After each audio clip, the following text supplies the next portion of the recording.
You don't want to be blindly spending your money and your resources and your capital. This game is hard enough if you're doing it the right way. You don't want to be wasting money. You need to be more efficient than ever. We have a lot of margin compression, competition, more fees from Amazon, tariffs.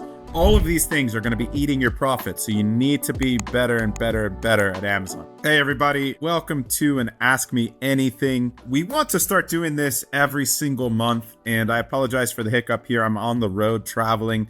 I'm in Las Vegas. I was out here for an AI conference. We are developing a lot of new AI tools specifically for Data Dive, and some really exciting stuff going on that front. So I was out here for this conference, and from here I'm going straight to an event with Amazon Ads because we are working very closely with Amazon Ads. They have a lot of really new AI, like cool AI content that they're putting out, some new tools around generative AI, content creation, ad creation, a lot of automations.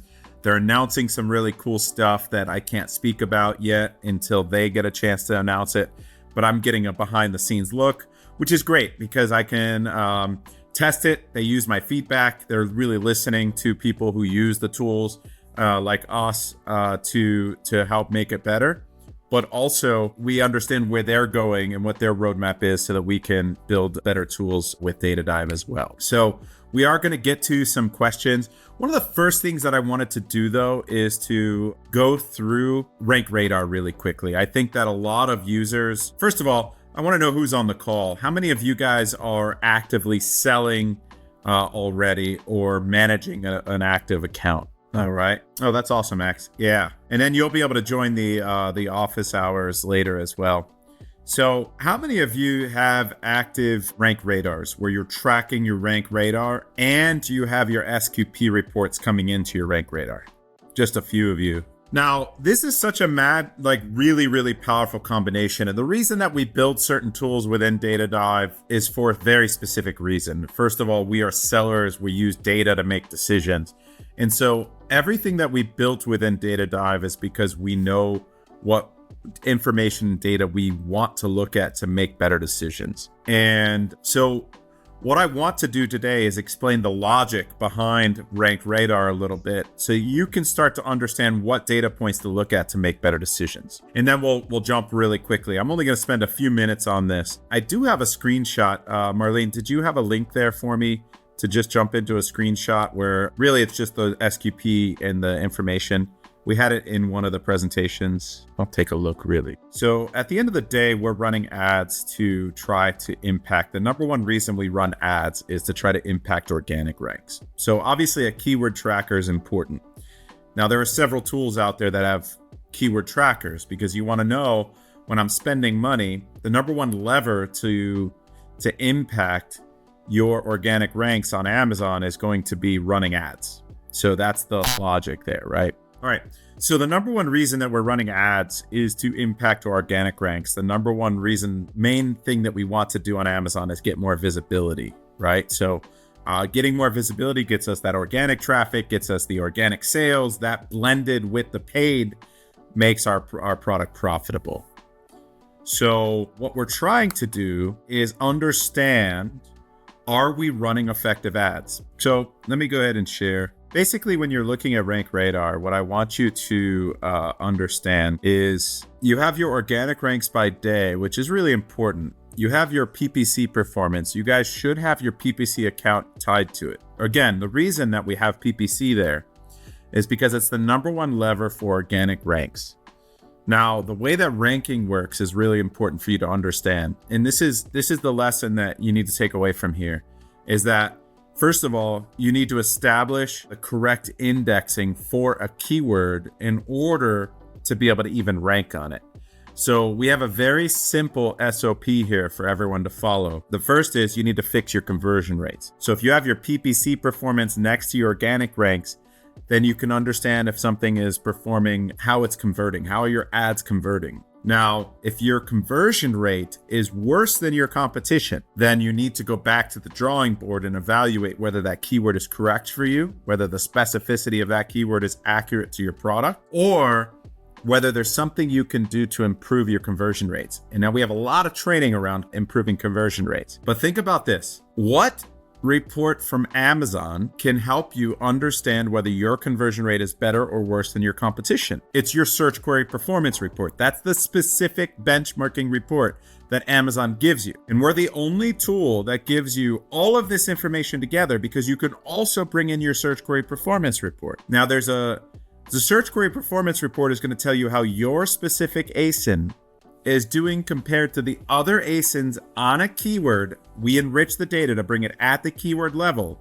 For you, it's a weekly report, and we give you all 4 weeks, like the last 4, 5, 6 weeks. So you can see your movement from week to week as well. But it'll tell you how your click share, like click-through rate, is compared to your competitors, how your add to cart rate is compared to competitors, and how your conversion rate is compared to competitors. So you have a benchmark of whether you're better or worse than the other sellers on that keyword. Now, there's different factors for why your product will do better on some keywords and not others. Generally, it's around price point, specificity, niche, the buyer intent of a keyword. There's a lot of reasons that a keyword might have lower or higher conversion rate, right? And you need to diagnose that, and there's a lot of training to that. But if I'm not converting higher than my competition on a specific keyword, I might not feel comfortable spending more money on that keyword, because that spend might be wasted. It might not impact my organic rate in the right direction. The other factor is that if it's not that specific of a keyword and the overall conversion rate is lower, it means that there might be a wider diversity of products that show up on that keyword, and that needs to be diagnosed from you as well. So what you need to be thinking about is, can I rank higher, right? Now, if you cannot rank higher because you're the second best seller of a niche, and you're showing up second in your niche on that keyword, but you're number 22, maybe 22 is your ceiling. And wasting spend there is actually no good for you. You can reduce your spend. Now, on highly specific keywords, where let's say you are number 11, but you're number 2 or 3 in the niche, and you know you're converting well, then what you need to do is probably spend more money. So this is another thing that we show you within Rank Radar. We bring in your impression share report. Now, this report is shared across all of your ASINs across that keyword. So if you have a lot of different SKUs that share those keywords, and you're running ads for a bunch of SKUs that across the same keyword, that data can be a little skewed. But it's still really important if that's not the case, because what the impression share and the impression rank is telling you, the IR, you see this IR right here, is telling you is that where your rank is for competitors spending money on a specific keyword in ads. So if my impression rank is number 7, it means that there are 6 competitors spending more money than me. That means that there is an opportunity for me to spend more money targeting that keyword, whether it's through a phrase campaign, a broad campaign, an exact campaign, right? There's an opportunity for me to potentially spend more money. And it could be that I need to spend more on top of search, and placement matters, right? Things like that. That's when you start to get really granular into ads and ad management. So just to review, you have to fix your conversion rate, but your conversion rate might be okay to be lower if the specificity of the keyword is lower, and it's still your conversion rate is still higher than your competitors, right? Then you need to fix your indexing. So you could see here that there's some indexing issues on this example here. 101 tells me that I'm not even indexed for that keyword. 53 tells me that Amazon is not really sure that keyword is relevant. 54, I'm in that not sure zone. That 32 to 55 range tells me that Amazon thinks it might be relevant, but they're not sure. So I need to go look at that specific long tail phrase and see if there's any elements of that phrase that I don't have in my listing, or that make that keyword not specific to my product. And then I can go and evaluate that and maybe rewrite my listing to establish that indexing. So this is why Rank Radar is the most powerful tool for you as a seller, is because we give you the information, that daily feedback. If what you're doing is impacting the lagging metric of organic rank, which is the most important thing, whether your conversion rate is good, your indexing is good, but more importantly, how are you doing versus your competition from week to week? Did I improve my week-to-week conversion rate? Did it go down? And if it went down, why did it go down? Did my competitors turn on a 7-day deal? Did they turn on a bigger coupon? Did a new competitor enter the market? Did I have a deal expire, a coupon expire, right? You can start to diagnose why your SQP data can get worse or better week to week. And then you can start to take actions to start to impact that. So if you guys don't know, every single one of these numbers is clickable.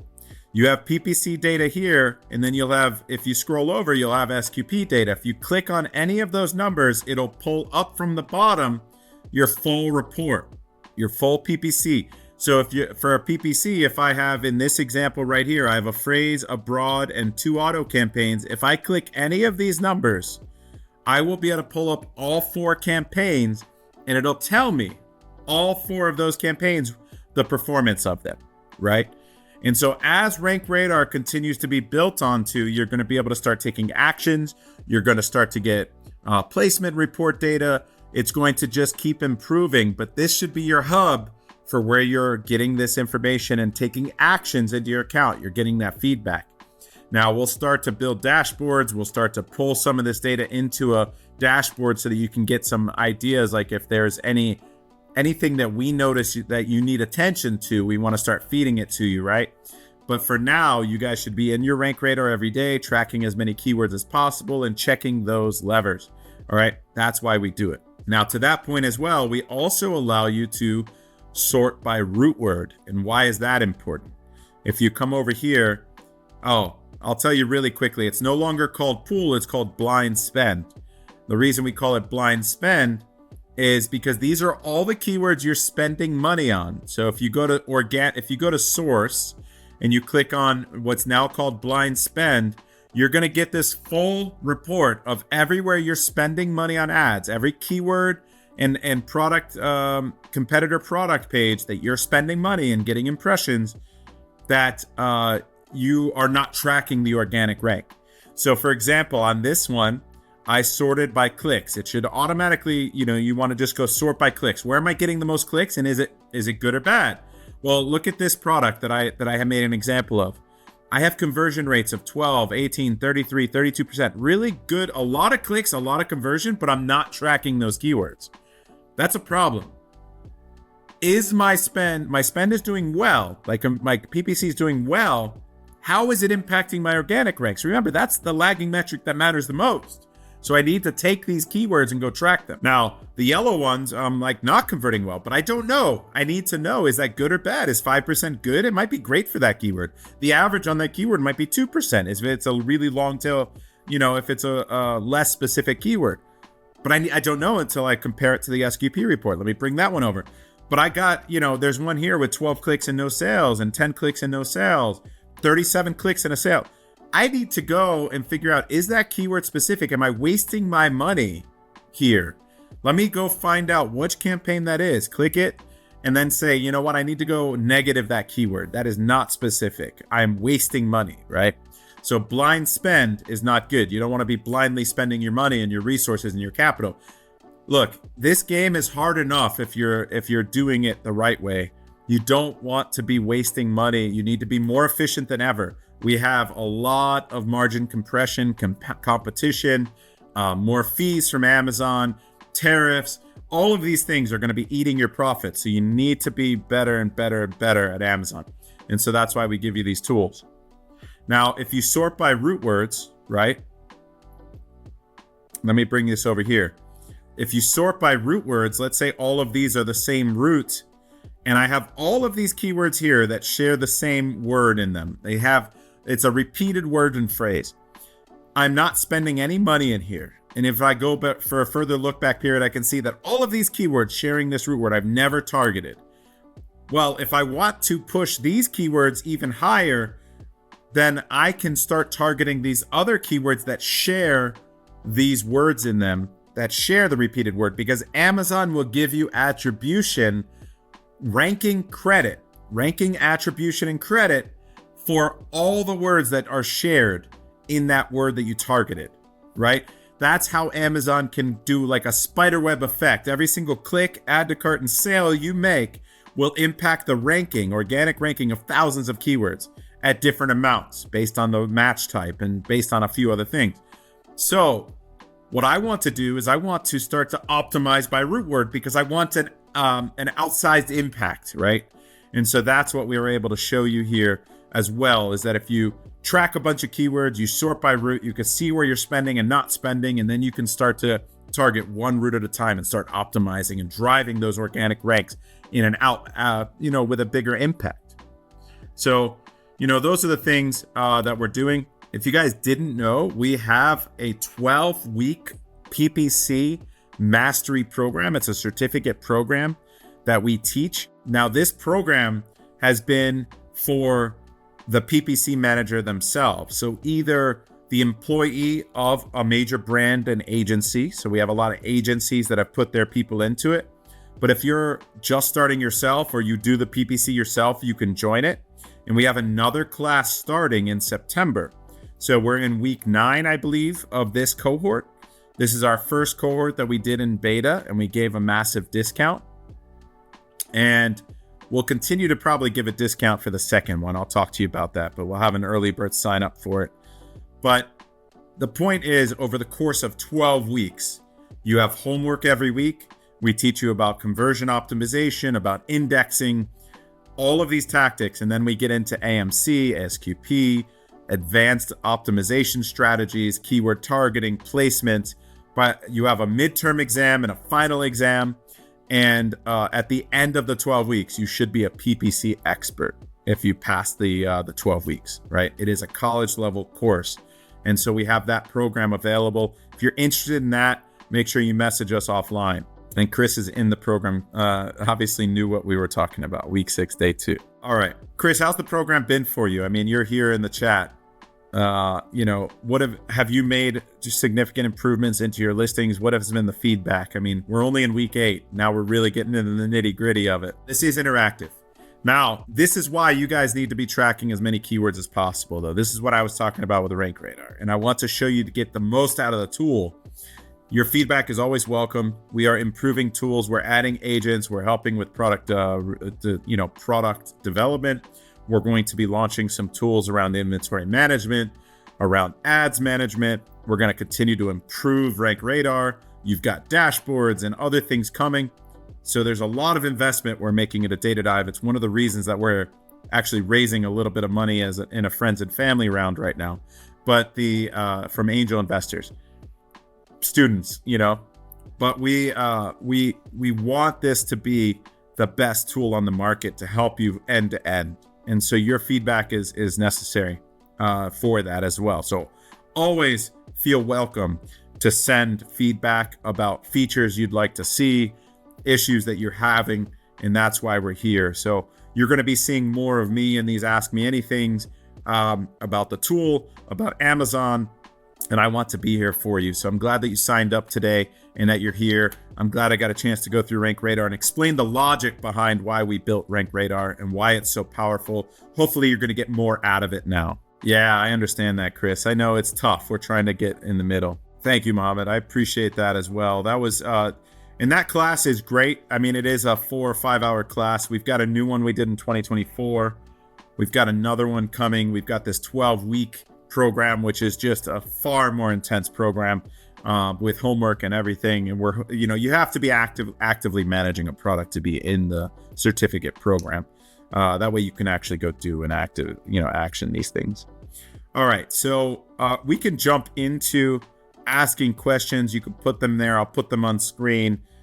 Any questions around Rank Radar, SQP, or anything like that? Go ahead, fire away, guys. Any questions about Data Dive or Amazon? That is why we were here. All right. So even though I increased my bid by 500% for top of search and reduced bids for rest of search and product pages, most of my impressions are still coming from product pages. Is there a way to prevent this and force Amazon ads to allocate more impressions specifically to top of search? So Yasir, this is a great question for a number of reasons. And a lot of people don't even know that placement is a real factor. So what I want you to do is to understand that ads are shown in 3 different locations typically. Your search, your SP ads. You're going to be shown top of search, which is the top few ad positions, rest of search, middle of page, bottom of page, or in page 2. And then you're shown on other product detail pages, so your competitors' detail pages. Now, the performance of those is going to be different, right? But the cost is going to be different too. And your performance versus your competitors is how you rank, right? We already discussed that. So that's the first factor.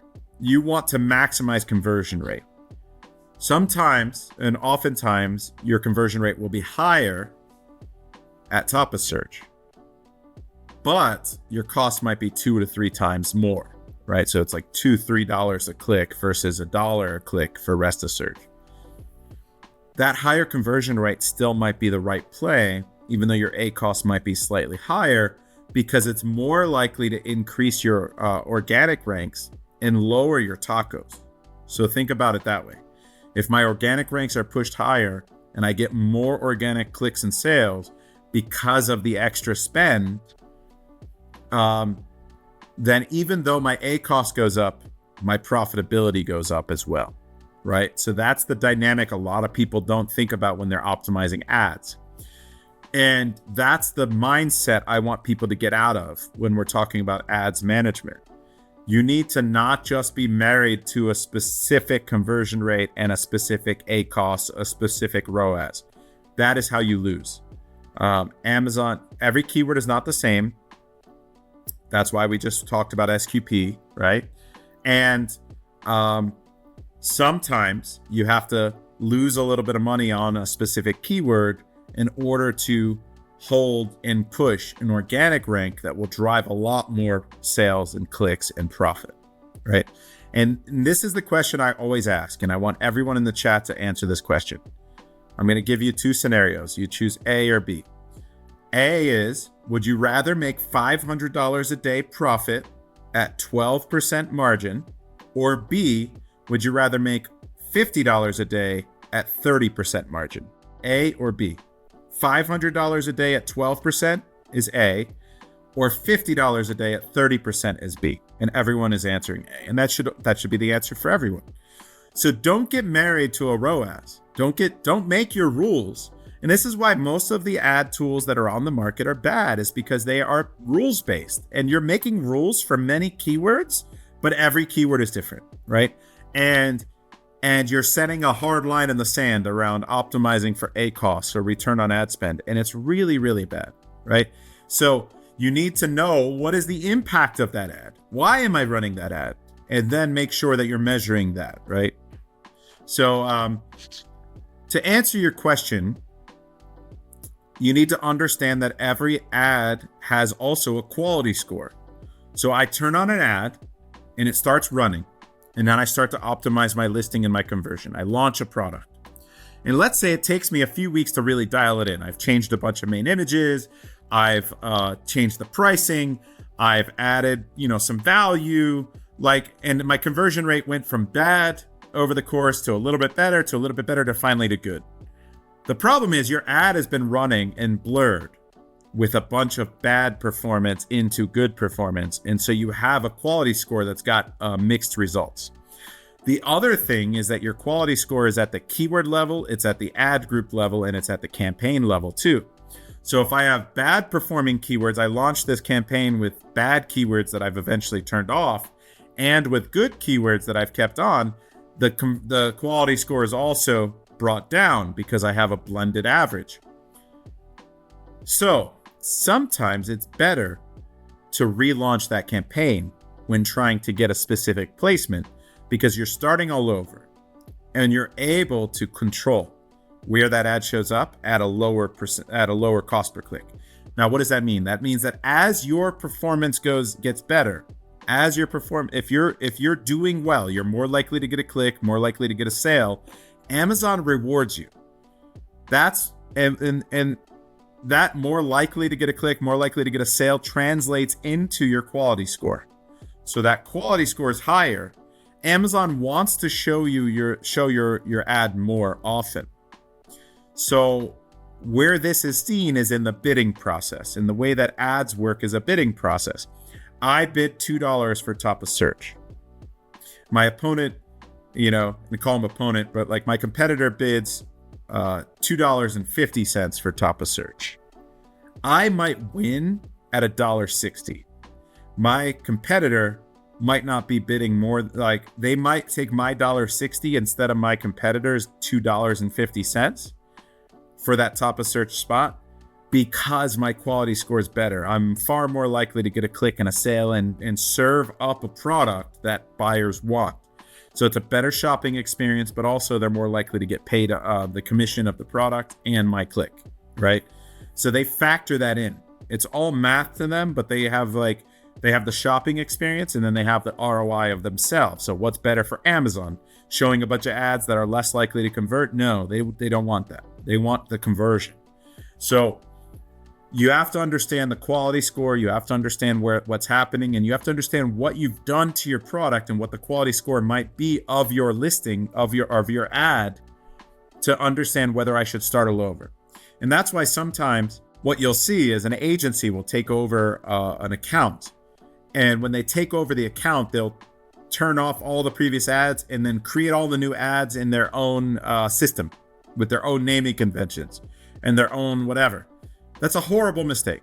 There are a lot of ads that are running that are probably better than what are going to be starting from scratch, right? The quality score of those previous ads are dialed in and they're paying less per click. And now all of a sudden, you're not getting placement, you're not getting impressions, and you're paying more. That's a big mistake I see a lot of people make.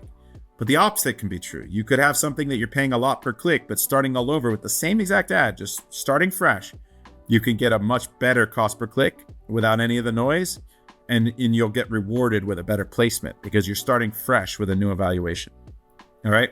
So in your instance, if you're having trouble and you're getting that shown up, there's a strategy where you might want to run a set of ads specifically for top of search where your initial bid is low, 40 cents, for example, and you've got a 800% top of search multiplier. And that's your top of search ads, right?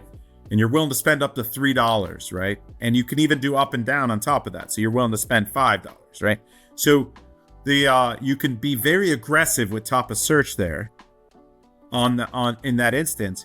And then you only want that to serve, but you don't want to miss the impressions and those other actions from those other placements, but you want to spend less there. So you could still have a middle and rest of search, and you can still have a product detail page ad running, and you can decide, but then you would just have a much lower bid. You would have, you would control that more with a budget. So you still get some more impressions and you're still driving more towards the listing, because at the end of the day, total sales matter for ranking as well. So it's click-through rate, conversion rate, and total sales. So you do need to drive a certain amount of sales to rank. And so sometimes if you can't get it from other long tail keywords, which is what we recommend, then sometimes you need to settle for that rest of search spot. You need to dial it down and try to find where that's going to be best across those 500 keywords, 1,000 keywords that we can help you find, right? So I hope that answers the question. So I'm new to data dive. When diving on an ASIN, how close to the niche do we pick competitors? Say if I have vitamin B complex, do we pick a multivitamin as a competitor? So Jay, that's a great question. What I like to do is I will first evaluate a broader niche. I'm not going to evaluate all multivitamins. That doesn't really work. If I only am a B complex person, maybe I go down into specific Bs like a B12. But I for the B complex, that to me, I wouldn't venture into other vitamins, right? I would probably just stick to B vitamins, and then I can niche down. So I want to usually draw, and a good example might be like toiletry bags. I give that example a lot. If I want to sell potentially a toiletry bag, maybe I'll do like the 15 to 20 best selling toiletry bags of all types. So it'll be hanging types, it'll be fake leather, real leather, canvas, right? It'll be all of them. And then I'm going to understand who's the best of each type, right? And I'm going to start to really dive in. What keywords are driving sales for each type when I do that dive? Then I'm going to go and I'm going to say, okay, I want to do a canvas one. And I'm going to only take the top, 10, 15, 20, whoever's making actual sales, because I want to know where their sales are coming from. That's my qualifier for whether I include them in a dive. Is like anyone making sales, I want to know where their sales are coming from. That's the question we're always trying to answer, is how are my competitors getting sales? If they're not making sales, I don't care about them for the dive, because they're just going to weigh down the data. Their data isn't even useful, so they're just wasted space, and they're actually going to hurt the data. So then I'm going to take the best selling canvas ones and I'm going to go deeper into that sub niche, and I'm going to understand how to win in that sub niche. So I hope that answers your question. How do we account for price differences in a niche? Yeah, so when you have different products, you need to understand, why are they able to charge more? Is it because of material? Is it branding? Is it that they're well established? Are they maybe they're a major brand, right? Sizing, and you need to understand what the appetite is for the market for those prices, because coming in with a premium product is often more difficult. Amazon shoppers especially are very price sensitive. And if you don't have that presence off of Amazon driving branded search to prop up your product on those keywords, it becomes difficult. And what do I mean by that? That means that your branded search will convert higher. So overall, your conversion rate is higher, despite your higher price causing lower conversion rates on most keywords, right? So you're able to offset that damage that you're doing with the higher price. So pricing is more of a function of the product and understanding what the appetite of the buyer is and what extra value you're adding. All right, I find the SQP report to be not that helpful. Seems so little of my sales come from search. I will have sold 100 units a week and 60 were from ads. And then SQP will show like 20 purchases. How does this make sense? Yeah, so maybe your SQP report, if you're 60% ads, then you need to work on your SEO.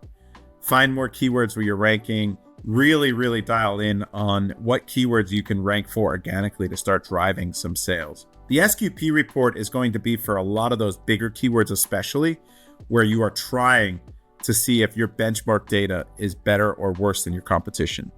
So if I'm not outperforming them, then there's a major issue. And it sounds like if most of your sales are paid, then there's a issue with either your SEO and indexing and ranking, or your overall conversion rate isn't as good as it could be.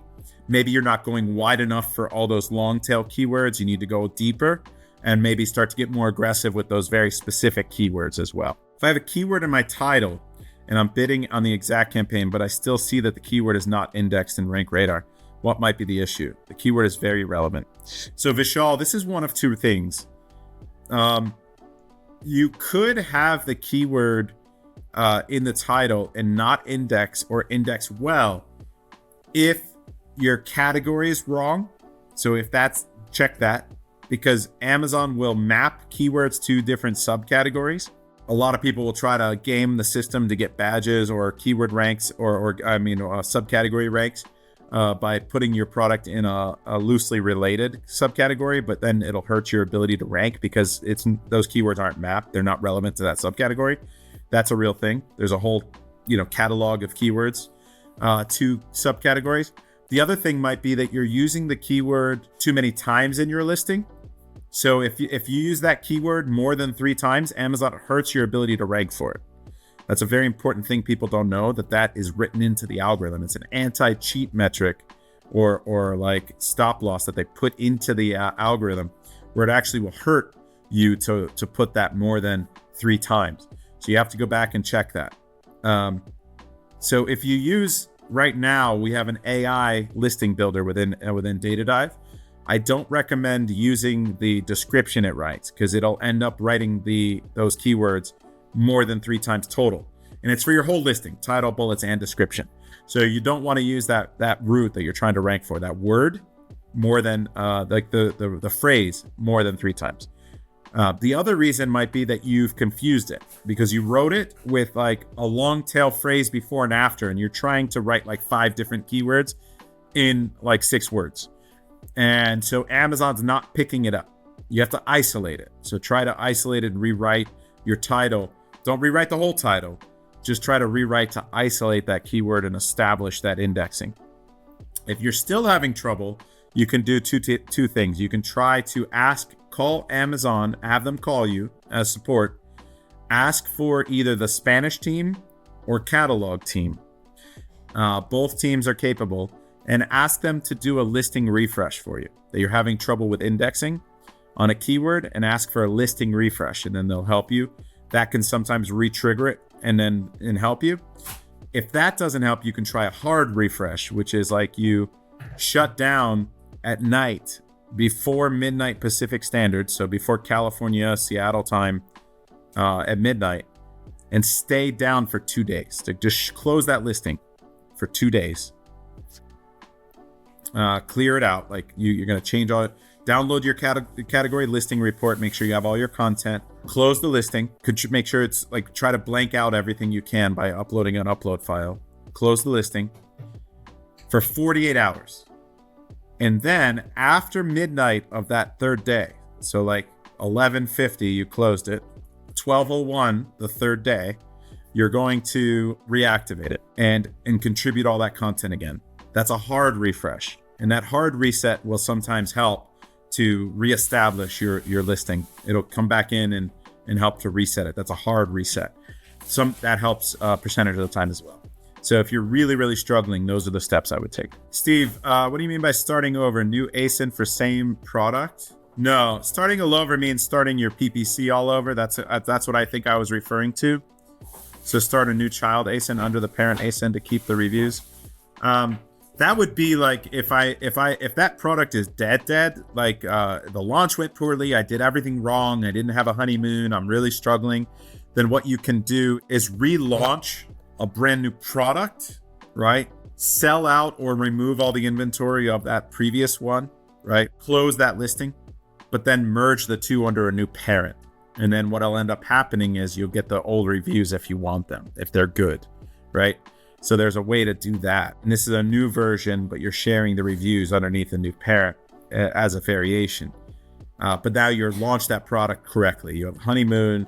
You did the launch methodology we teach in seller systems in the inner circle, which is like really you hit the ground running. You're launched on the first page of hundreds of keywords in the first 7 to 10 days. That's a proper launch. If you didn't do that properly and you're really struggling to gain ground, sometimes a relaunch is better. What I was talking about is if your ads quality score is not good. Sometimes just starting a new ad, just duplicating the ad even without all the bad stuff that you had in it to begin with, can help Amazon to reestablish a new quality score. And you've dialed in your conversion rate, you've dialed things in already, and now you know what you're doing, and it's going to perform better. That's going to help drive down the cost per click quicker, help you rank the ad better, right? It's going to help. You're starting all over because you've already done all that. When you first launch the product, ideally you've got your content dialed in, you've done some testing. There's other strategies we teach around dialing in conversion even before launch. But if you were still trying to dial it in, sometimes it drags down that performance and that quality score. Sometimes relaunching is better. Relaunching the ad is better. Charlie, so ranking juice is more around the math of the way that Amazon's algorithm works. So Cosmo and Rufus, for everyone watching, are Amazon's AI engines that read your listing and your content to try to establish and give you more attribution for keywords. Previously, the only thing that Amazon did is their algorithm would read your listing for keywords and then give you ranking credit or give you ranking indexing, right? Give you ranking indexing and ranking juice for keywords based on how you wrote your listing, right? So we actually reverse engineered that. We wrote a scorecard method or a score to help you understand what your ranking juice and ranking potential was versus your competitors across all the keywords that you've curated into that master keyword list. Now Amazon's AI is trying to give you more attribution for keywords based on audience, who's buying it, the use case of it, the benefits to the buyer, right? All of those things. So that's what Rufus and Cosmo are looking for. They're trying to understand what your product does, who it's for, and the benefits of it, so that they can give you attribution, wider attribution, without having to specifically write every single scenario and audience and what it's for into the listing. And so that's where. So here's what I would say. Your ranking juice score is still important, but it's not the most important thing. What I would rather care about is to make sure I have no gaps in root words that I'm trying to rank for, right? So you on the master keyword list, and in your listing builder, you have your roots section on the left, which would be this side for you, and your keywords on the right. Make sure you don't have any gaps in any of the root words. Then make sure that you're writing it with the Rufus and Cosmo AI so that it's actually following, that it's readable, you're not repeating, and that it's speaking to the buyer, and that it's written in a way that converts higher from a marketing standpoint. If you use the new engine, it kind of covers both. But if you don't end up with the highest score, like your second or third, don't worry about it. Like, as long as you don't have any roots missing, you're good. I mentioned about repeating keywords or words and phrases a maximum of 3 times. That include in title, bullets, and A+? Yes, it does. It's everywhere, Pablo. Don't repeat more than 3 times any words you're trying to rank for. Now, for toiletry bag, if I say toiletry 6 times, I don't care, because I'm not trying to rank for toiletry, and I'm not trying to rank for just bag. So if I have bag 15 times, it doesn't matter.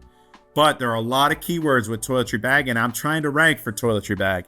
So therefore, do not use toiletry bag more than 3 times throughout the entire listing. That makes sense, right? When selecting products to generate a master keyword list, is there a recommended maximum number we should not exceed? Does it hurt to pick too many, say over 25, 30? Jay, it starts to hurt if those competitors are not making sales. That means they're not ranked for any keywords. And so the way we calculate relevancy today is that it's the number of competitors ranked for a keyword. If you have a bunch of competitors that are bad at Amazon, you're just hurting that percentage, and you're hurting the relevancy percentage. So you're diluting the data. Those competitors aren't useful. So stop at anyone making, under a certain percentage number of sales a month. Like, then they're just not going to be that useful for you to pull in their data. Just remember, think about it this way. Every single competitor that you bring in, we're bringing in their data specifically around how they're making their sales. So if they're not making sales, they're not, you don't need to worry about them, basically. Say I sell, in one of the niches, we have ad campaigns for almost any possible search terms, and we are shown on a regular basis. When we try to be shown more often on some of the main search terms, it's not working, despite trying a bit higher for top of search. We only have around 26% of it and can't get more. Any advice? Yeah, that might be the maximum. There are ceilings for top of search percentage. It's just based on budgets of your competitors, especially for keywords that are less specific. So you might just be capping out on top of search. It might not be worth you really crushing. What'd be interesting to see is if you can find a way to understand what time of day your top of search is hitting and when your budget is being spent. 32% is fantastic. To push your ads further, Nazar, you could try other match types, and you could try additional multipliers on those other match types. When all questions finish, can you share what I first think about SQP PPC data dive part again? Yeah. Say I sell a hammock. There really isn't many roots for that. Every keyword has hammock in it. Are you saying I should only use the word hammock twice? So are you trying to rank just for the keyword hammock, Isaiah? If that's the case, then that you shouldn't use it more than 3 times. For someone who believes they have validated their first product, you have tips of confirming validation to ensure highest chances of success. Nick, this is a great time. Did you get a chance to attend last week's workshop? We had a 5-day workshop specifically around validation, design, and sourcing. Okay, it's like $97. If you're in the inner circle, it's free. This is a 5-day workshop where we specifically walked around this, evaluating the risk of the product, going deep into the analysis, using AI to figure out how to win, then using AI to design, validating that design, and then sourcing that product. By the end of the 5 days, you should have a product ready to launch that you're confident in. So attend that workshop. It's really, really good. And it's like $97. Yeah. And if you're Inner Circle, all these masterclasses are free. You get huge discounts and everything. So if you're interested in joining the Inner Circle after that, then let me know. But start there. You don't need to join the Inner Circle right away. That 5-day class is really the beginning of the Inner Circle. You should be attending that. It's in the chat here. Yeah, no problem, Nick. Guys, I'm going to wrap it up. I mean, I can revisit. The request was to revisit on SQP data. What I'll say is this replay will be available. You can go back and watch it, so I don't need to go back and do it. But the main thing I want everyone to understand is why Data Dive, the logic behind Data Dive and Rank Radar specifically, showing organic rank, showing ads, because ads are the number one lever to rank, right? Showing SQP data, because SQP is the benchmark of whether your ad is performing better or worse than competition. So you know whether you should spend more or less money or whether you should go fix your conversion rates, right? And then showing impression share data so you know if you're already spending the maximum amount, and then being able to sort all of your keywords that you're targeting, understanding if you're targeting all of the keywords you should be, what the relevancy is of those, if there's any gaps, what longer tail keywords can you target and get some clicks and sales from, even if it's one a week, right? It matters because it should be higher converting and help with those bigger keywords that are harder to rank for because everyone's competing for the same few keywords. So you want that foundation of going really wide. So we try to really build that in. That's the logic behind it. Mohammed, the copywriters, they should be using the Cosmo and Rufus AI that we built. We reverse engineered it. We read the white papers. We wrote the AI agent into Data Dive. That is an AI agent that we've trained, a GPT that we've trained to speak to Cosmo and Rufus. Just have your agents, your copywriters use that. Go in and then you can edit it after that. Make sure you cover all the roots and stuff like that. But thank you for your time, everybody. I plan on doing this more often, attend more classes. I'm here to support you. We have our office hours every Monday for Inner Circle members. So I'll see you guys on that call shortly. But thank you so much for believing in our teachings from Seller Systems and using Data Dive. It really is appreciated. And I hope that we've given you the support that you need to succeed. Reach out to us if you need additional support. We're here for you. Take care, everybody.